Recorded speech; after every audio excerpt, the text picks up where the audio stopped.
Good evening. Assalamu alaikum wa rahmatullahi wa barakatuh.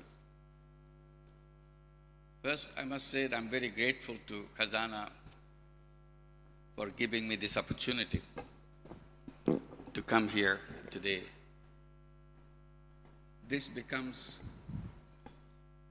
one of my most memorable evenings. The person that I admired most all my life, I'm sitting next to him.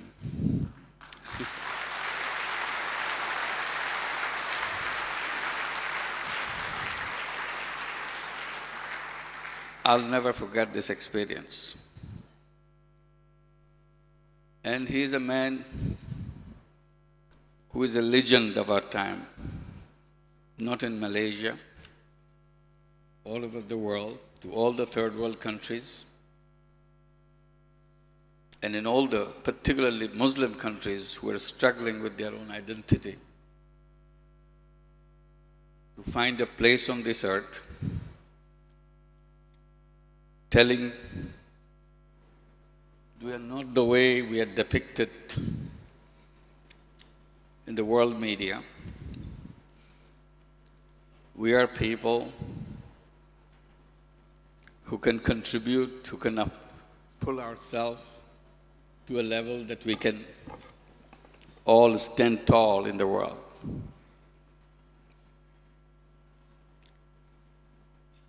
And I'm grateful for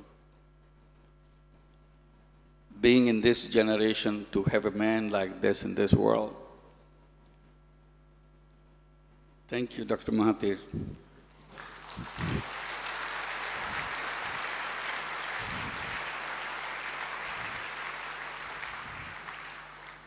And I'm also very happy to have Dr.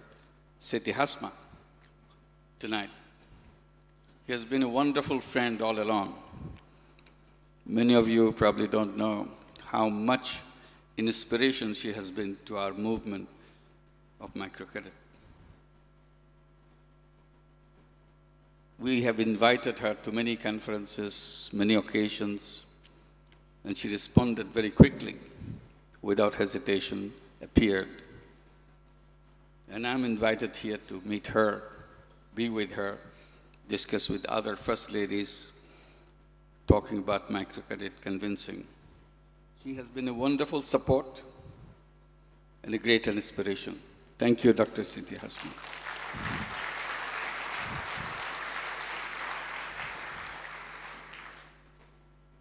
Honorable Ministers, Excellencies, ladies and gentlemen, the story of Grameen Bank has been repeated many times tonight. I will not go into details. Just to point out that I didn't want to become a banker. That's not what my intention was. I knew nothing about banking. I only reacted to a situation which existed next door to the university campus where I was teaching. I couldn't avoid it. Such a desperation that existed.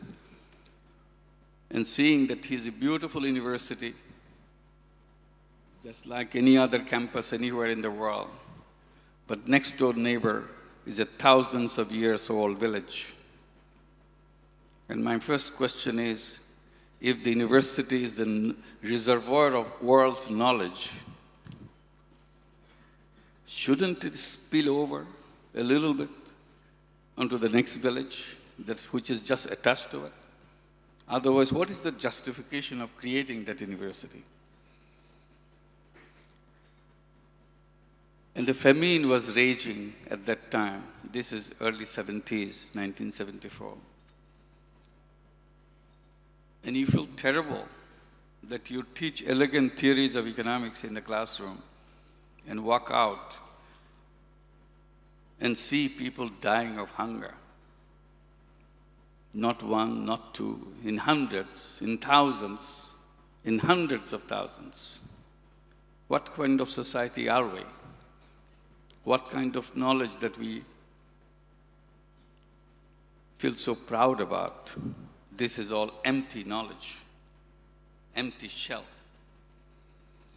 So I thought I'll just be a human being just like anybody else to see if I can be of use to anybody. And that's what I was doing. And I got involved with tiny little things. My ambition was to be of assistance to at least one person, even for a day. If I could do that, I would feel happy. And I got into this problem called money lending. So that's the famous $27. I made a list of people. When my list was complete, there were 42 names on it. The money borrowed was only $27. It was a shocking experience for me. So much humiliation and torture people go through for such a tiny little money. Then it dawned on me, suddenly it came to my mind that problem is so terrible, but the solution is so simple. If I give this $27 to all these 42 people, they can return the money to the money lenders, to the loan sharks, and be free. I could do that very easily. $27, that's it. Here is the solution. So I went ahead, did exactly that. When it happened, next thing started emerging, which I didn't expect. As I go around in the village every day, as I did before, now I see people are looking at me differently than they did before. They looked at me as if I descended from heaven. For $27, if you can become angel, why don't you do more of it? So I wanted to do more of it. I was really very touched what the need of the people is. Here in the classroom, we are talking about 5-year development plans, millions of dollars, industrialization of the country. You know all that stuff. But people are not waiting for those millions or those big projects. Their daily needed only tiny little money as loan, not charity. So that took me to the next step. I wanted to link the local bank, which is in the campus, to give the loans to those poor people, and the problem will be solved. And it's such a small amount of money, I don't think banks should mind that. The mind she did. They said, impossible, bank cannot lend money to the poor people. So the next level of struggle began. I wouldn't give up. Bank will not agree. For months, this tussle went on. Finally, I resolved it by using their terminology. I said, why don't I become a guarantor for you? I sign all the papers, I take the risk, and you give the money. This time I spoke their language, so at least they are willing to listen to me. So it took 2 more months to resolve this whole deal. Finally, they agreed. I took the money, signed every single piece of paper, took the money from the bank and gave it to people. Bank manager says, say goodbye to your money. This will never come back. I said, I have no idea. I never done this before, but I'll try. And I tried, and it worked. That was the beginning of the whole journey that we made, became Grameen Bank. People ask me, why do you give loans to women? Why so many of them are women? Sometimes journalists ask this question whenever they want to know about Grameen Bank. I now ask them a separate, opposite question. I said, have you asked other banks why they give loans to men? If you have not done that before, why are you doing it to me? See, it's very important because if you do something for women, this looks like abnormal. If you do something exclusively for men, it's perfectly normal. Nobody will ask a question. I tell you another such relevant question. The bankers of Bangladesh wanted to have a seminar on the 10th anniversary of Grameen Bank in 1986. So they were asking very tough questions. They were trying to kind of attack me because I'm attacking them, so they are attacking me. They got the opportunity. So one question several bankers asked me, Dr. Yunus, why don't you change the name of your bank? Why don't you call it Grameen Women's Bank? At that time, we were only 73% women, not 97% like right now. So since several people asked me that question, so in my answers, I had to respond to that. I said, yes, I'll change the name. I agree completely. But before I do that, you have to change the names of all your banks. X, Men's Bank, Y, Men's Bank, Z, Men's Bank.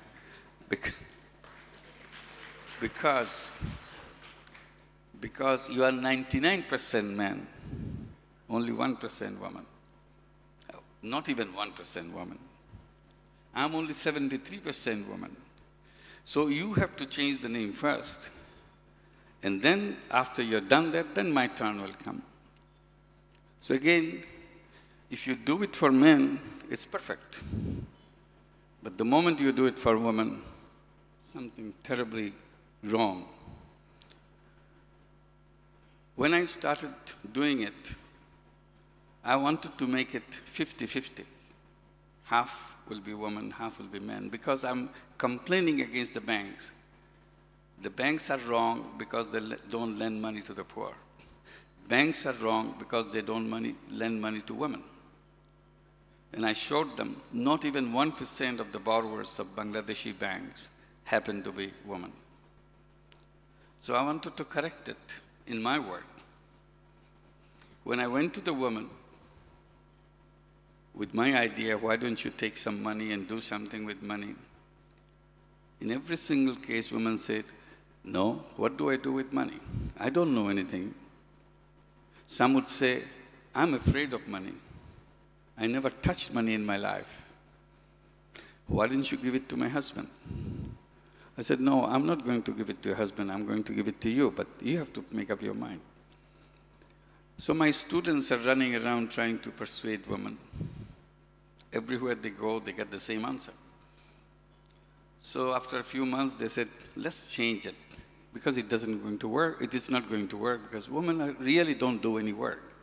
How can we give the money? Since they're pressuring me, I said, look, when you go and talk to a woman, when she says no,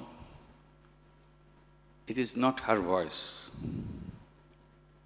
It is the voice of the fear that we have accumulated around her for centuries. That is what is no. So you have to be patient, go back again and again to encourage her to think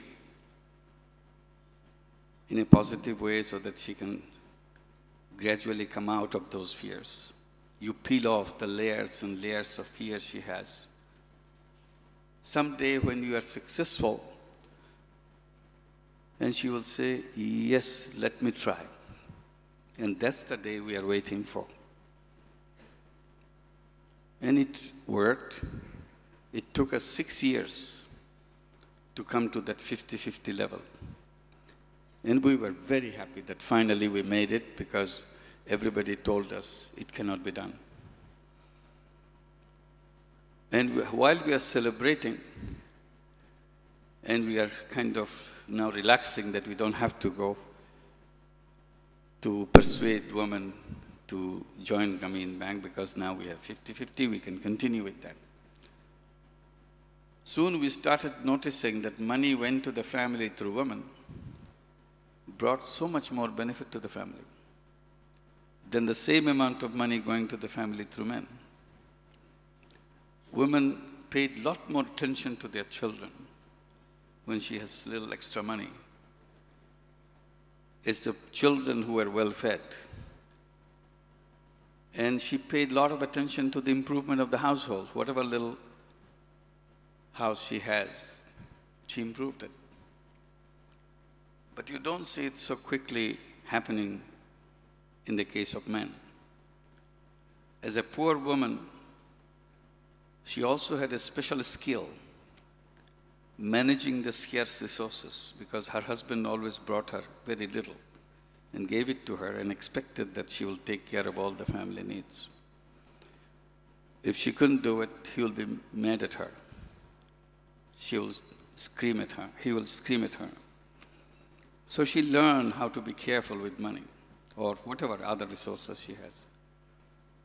So she brought all her management skill into that little money that she took from Grameen Bank.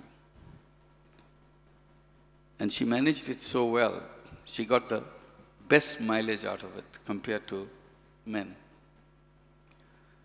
So with repeated such experiences, we changed our policy. We said, oh, what's so good about 50-50? Let's focus on women. So we started focusing on women. And as a result, quickly we came to 60, 70, and so many percentages. Today, out of 7.3 million borrowers that we have in Grameen Bank, 97% are women. And they own the bank. This bank is not owned by rich people or somebody else. It's owned by the borrowers themselves. We have no collateral, no guarantee, no legal instrument. So conventional bankers get very nervous about it. Sometimes they ask me, can you sleep at night? I said, I had a very good sleep because I know money comes back. It's not like your bank. Because in Bangladesh, the big banks lend money to the big people and they don't pay back. So in a situation like that, this is an amazing thing that you don't have any collateral, anything, but money comes back. Literally, it is based on trust. Question is, why don't the bank do this? Previously, they said poor people are not creditworthy. That was their explanation why they don't lend money to the poor people. Once we have done it, and many, many other people around the world have done it, Malaysia is one of the first replicator of Grameen Bank outside Bangladesh. And in our history, Malaysia comes repeatedly because this is the first country which took the idea and used it in Amanah Ikhtiar, Malaysia. And everybody said, it won't work outside Bangladesh. Bangladesh is a funny country, all kinds of funny things happen here. When we saw the result in Malaysia, I said, no, we are not the only funny country. There are another funny country. And the whole world is funny in that way. Because it is not funny the way it is. It is the existing system which is funny, who tells that these people are not creditworthy. I said, the real question that should be asked, are the banks people-worthy? That is the question. Today, globally, 2/3 of the world population do not have access to financial services. What kind of financial system have we built? It's almost like if all the banks in the world suddenly shut down, it doesn't work anymore, ATM machine doesn't work, your credit card doesn't work, your bank account doesn't work, nothing works. It would be a disaster. It's such a terrible story. It's good for Hollywood horror story. You can make a good story out of it. But for 2/3 of the world, that's everyday life. Nobody notices it. Loan sharks are not a new phenomenon. It went on back in history. You can go back, trace them. But nobody paid any attention. So this is one that we see. And another thing we emphasized in Grameen, I'm very happy that you showed bits and about 16 decisions. Many discussions don't include the discussion on 16 decisions of Grameen Bank. This emerged in our work. One of the decisions was, we shall send our children to school and make sure they stay in school.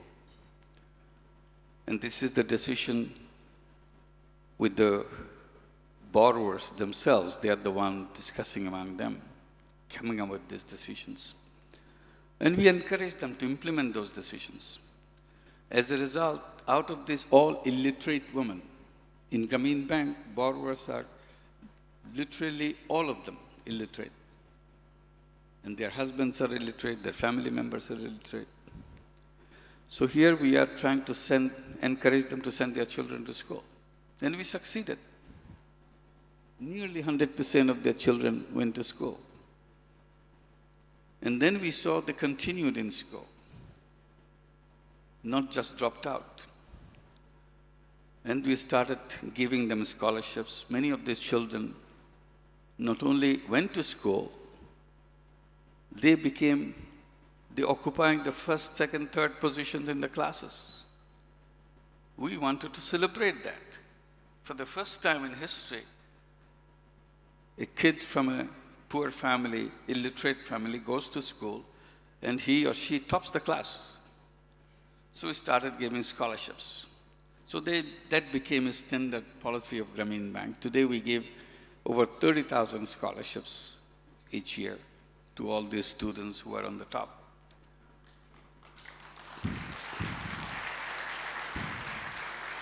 And then, again, sudden discovery, because we didn't expect it. We noticed some of the students in medical schools, engineering schools, universities. Then it dawned on me and dawned on all of us that we are not noticing something that is happening on its own. So we sat down, debated, discussed, and came out with a policy. From now on, we'll give 100% financial support to any student who goes to medical schools, to engineering schools, or any other higher education. Because maybe some of the students never pursued that because their parents couldn't support them. So we don't want to make it happen. Right now, there are more than 18,000 students in Grameen Bank, in medical schools, engineering schools, and universities. 2 of them just completed their PhDs, and we celebrated it. That's coming from illiterate families. Now they have their PhD degrees and so on. So again, poverty is not about just giving money. It's about enabling people to unleash their capacities, whatever they have. And through my work, and I have seen it so many times, I'm totally convinced the human beings are packed with unlimited capacities, every single one of them. Even the child that is born on the street has the same unlimited potential as the child born in the palace. No difference. Only thing, most of us who are born in those situations of neglect and indifference never could open the valuable gift they carry with them. Never know that they have such a wonderful, precious gift inside of them. Because society never helped them or told them they are carrying a gift. Couldn't even unwrap that to see what you have.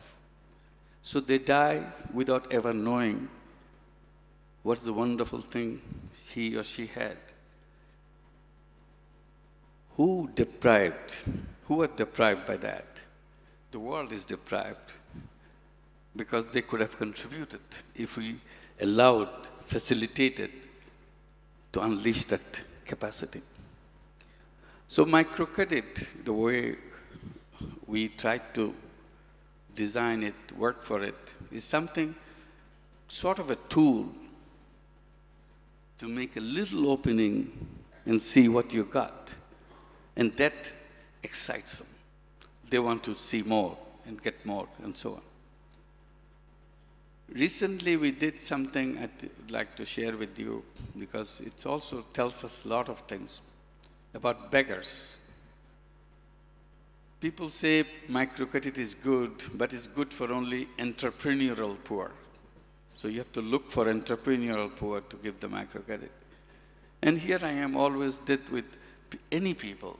I believed in capacity in every human being, not just a special kind of being. And that's why we went to the women. She said, no, I don't know anything. I can't handle money. We never gave up.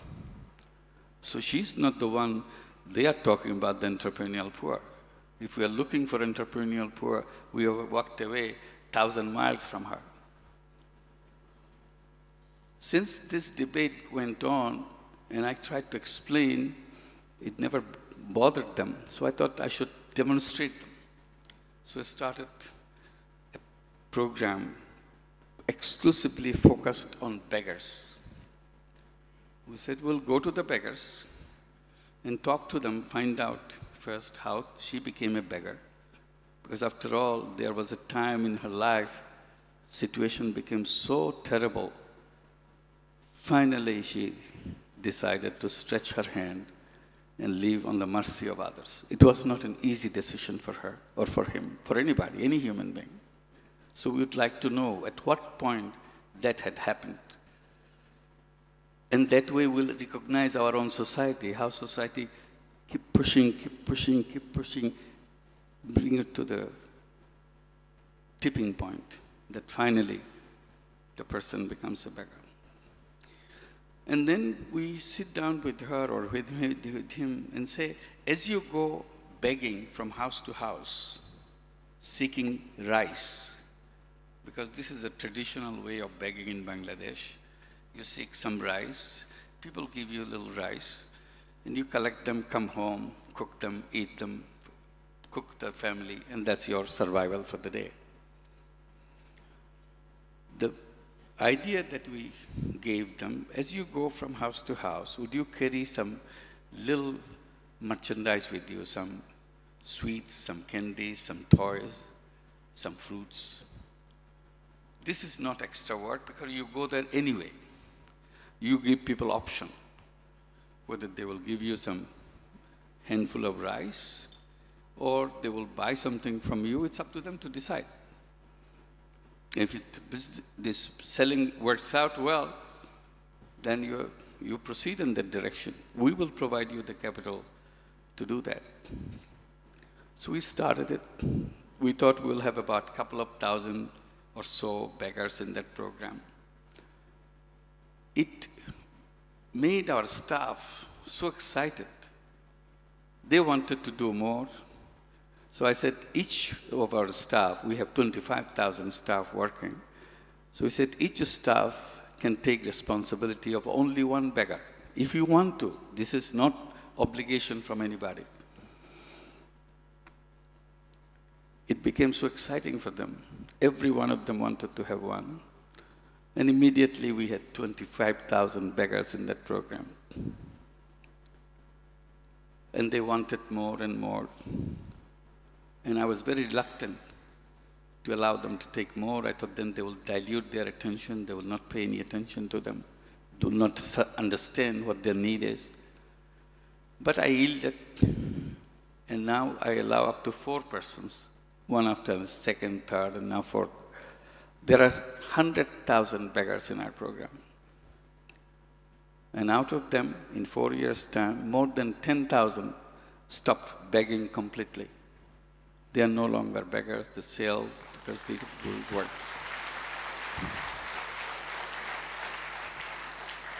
Of the remaining 90,000 or so, when my colleagues and I discuss about it, they are impatient, they want to see others also. I said, don't push them. Our job is not to push them. Our job is to facilitate them. I tell them that rest of them, the 90,000, they are in the process of closing down their begging division and focusing on the sales division. And it needs time for restructuring of business anyway. So you have to be patient with them. Let's see how they do it. I'm mentioning this. If you look at a beggar, you don't think of that person as an entrepreneur. So I don't think we should give up on people. People have enormous capacity, and all we need to do is to create the society right. Poverty is not created by the poor people. Poverty is created by the society, by the system, by the institutions, by the policies, by the concepts.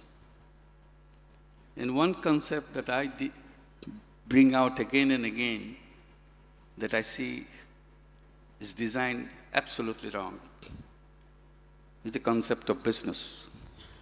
I says in the entire theoretical framework of economics, there is only one kind of business. You won't find any other kind. Business to make money.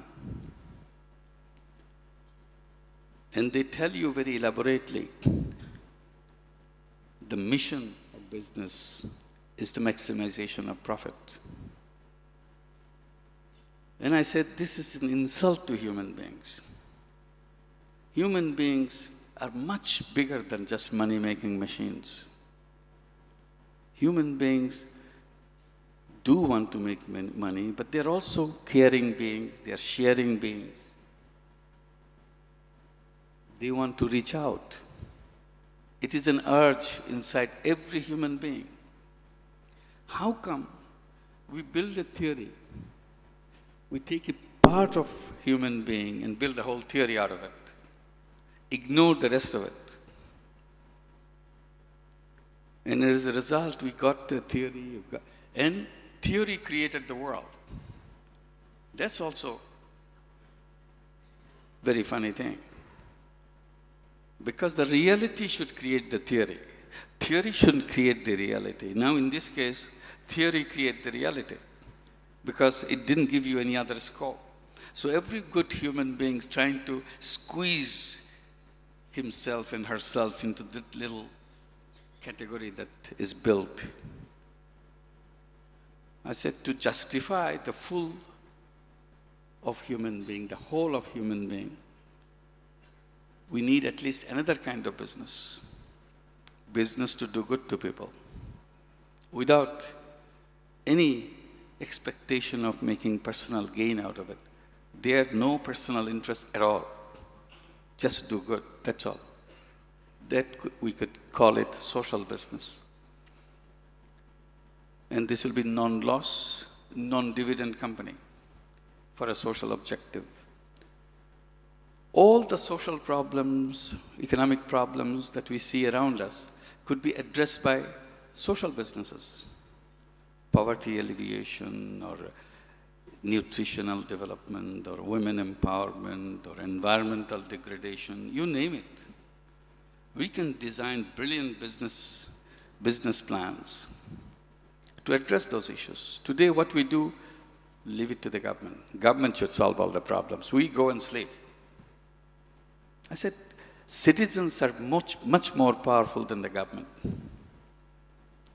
Because governments have their own limitations, some restrictions. They cannot work outside their framework. It takes time for them to build things. But we citizens are free. We can do things overnight if we wish to. But we don't wish because theory says you are not supposed to do that. If you want to do something that would be helping other people, you have to step out of the business. You have to go into the charity world. You have to create a foundation. You can't do it within business world. I said, no, I can do it in business world if I had that, if I create that category called social business. And I also distinguish between the charity dollar and a social business dollar. I said that charity dollar has only one life, one-time use. You can use it and it's gone. If you want to repeat that, you have to bring a new dollar and then use it, it's gone. Charity is an important aspect of human being. I'm not denying that. But I'm saying that there is another one also at the same time, the social business. Social business dollar is a very powerful dollar because it recycles. It never disappears because it's a business. We created a social business. We created several social business. One is very interesting. I should mention that. This is a joint venture between Danone, which is a French company, international company, food company, with us. We call it Grameen Danone Food Company in Bangladesh. This came out through an accidental meeting between myself and the chairman of Danone, Frank Rivaux, in Paris. He invited me for lunch. He was curious to know how this crazy bank worked called Grameen Bank. He's reading about it, hearing about it. Still cannot believe that this is true. So since I was passing through Paris, he requested me to stop and have lunch with him. He brought all his top officials. During the discussions, I answered a lot of his questions. Then I asked, tell me about Danone, what Danone does. So he explained what Danone does, what Danone is doing in Indonesia and doing in India, doing in China. It's a big company all over Europe, all over the United States, and so on. So I proposed to him suddenly, I didn't think about it before. I said, why don't we create a Grameen Danone company in Bangladesh? He said, to do what? I said, your yogurt, you said, is very delicious. So we'll produce yogurt. But this will be a special yogurt. He said, how? I said, the idea that I have in mind, that we have a lot of malnourished children in Bangladesh. Lots and lots of them, millions of them. Why don't we produce the yogurt and put all the micronutrients which are missing in all those children into this yogurt? The iodine, zinc, iron, vitamin, whatever. We go to the researchers, find out what is the missing and put it there, and then sell it to the poor children. Instead of buying those cheap ice creams and other things they eat, they may eat this one. He stood up, he shook hands, he said, I agree. I was a little surprised, it's too quick for anybody to agree on anything. I said, but I have not finished. I said, this would be a social business. What is a social business? I said, social business, you invest the money and the company will work to reduce the malnutrition among children. That will be the goal.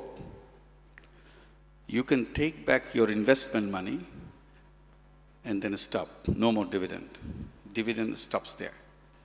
All the profit, if it makes profit, which would at least cover its cost, whatever surplus it generates, it will stay with the company to expand the company. He again stood up, shook hands. He said, I agree. So I thought my English is not doing too good on this. He's with his French years. So, but I later sent him a long email explaining everything. I said, if you think I recorded it right, please confirm this is what we're doing. He confirmed immediately, it's exactly what we're doing. I'm having already meetings with my senior staff to start this project right away. So that plant is already working in Bangladesh. The discussion took place in this November of 2005. The factory was inaugurated in Bangladesh in 2006, November of 2006. And now we are selling that. And one of the things I insisted that container should be biodegradable. And then they looked around for a while and searched around, finally found a material, cornstarch. And I said, can I eat this cornstarch? He said, no, you cannot eat this cornstarch because there are some elements which is not good for eating. I said, no, what I had in mind when I said biodegradable, at the same time it should be eatable. I said, poor people are spending money on it. Why should they spend money on something they throw away? And I gave the example of ice cream. I said, when you sell ice cream with a cone, we eat the ice cream and with the cone. Why can't the yogurt be delivered like this? In the beginning, they were a little hesitant. They said, nobody asked us any such question before, but this is a challenge that we want to take. Now their whole research outfit is working how to make it.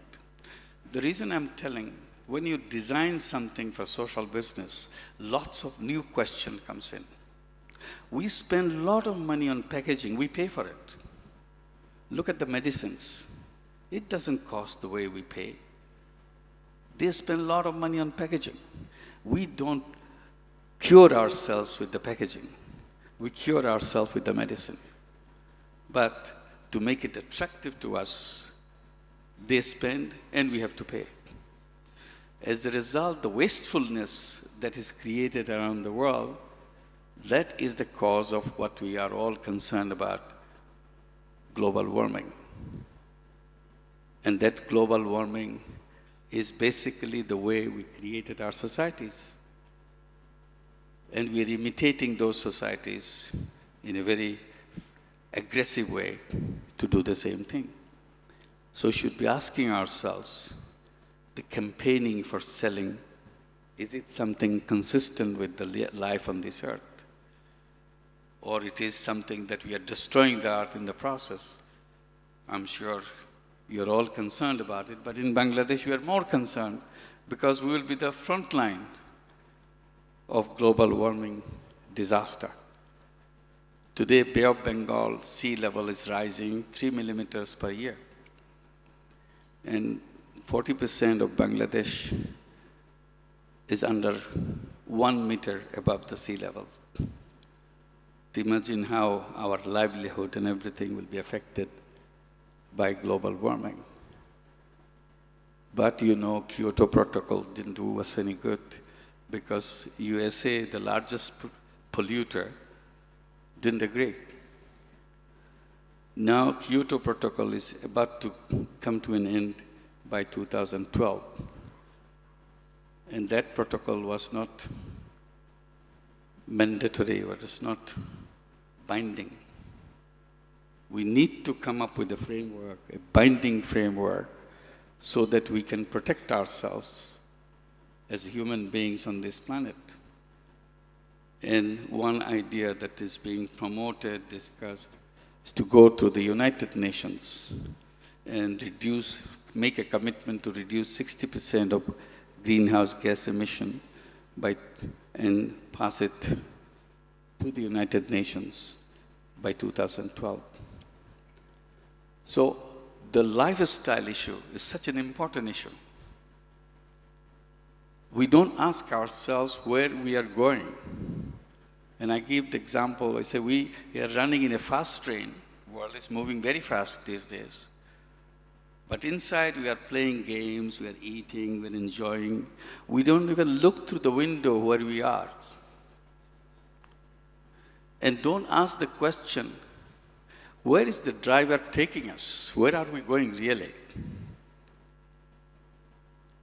And I had another piece, I said, does the train have a driver at all? But we are so busy in our day-to-day life, never asking that question. I'm raising this question another way with the young people. I tell them that one thing you can do, you can spend an evening, you spend a week, whatever you wish. Make a wish list. What kind of world you want to have? If you can build the world as you want, what is it that you want to put in it? That you want to see in it? By the time you retire, say 50 years from today, what would be this world? You list, number one, I would like to see this world like this. Number two, I would like to see this world like this, and go on. List them, as many as you can think, and have a wildest thought in your mind, because that's what you need. We need a wildest thought to make sure that's the kind of world we want to make. And once your list is complete, hang it up on your wall. And every day look at it and see if you can work for it. If you work for it, if I work for it, if my friends work for it, we'll create that world. If we do not imagine a world that we want to live in, we can't get a world that we want to live in. First, we must imagine where we are going, where our destination is. It's very clearly imagined. I don't have to consult anybody. It's my world. It's my dream world. And I want to work for that. And if we do, we'll create it. If I had done it, my number one would be, it would be a world where there'll be no poor people, no poor person. Such a humiliating experience for entire humankind of being poor, having one poor person among them. Why should anybody be poor? For me. And I see that can happen very easily, very quickly. And I invite everybody to set a date when my country, say Malaysia, can become poverty-free, so that that date is fixed. And that day, we would like to create a museum, a poverty museum, so that we can take our children, grandchildren, to see what poverty used to be like. And Malaysia is so close to that point. And maybe Malaysia will be the first country in the world to create that poverty museum, say goodbye to poverty. In this country, nobody is a poor person. Finish. And that will inspire the whole world. So we need to get ourselves inspired to make it happen. There are many, many things. It's a question of just bring our innovativeness, bring our creativity, to let others' creativity come out.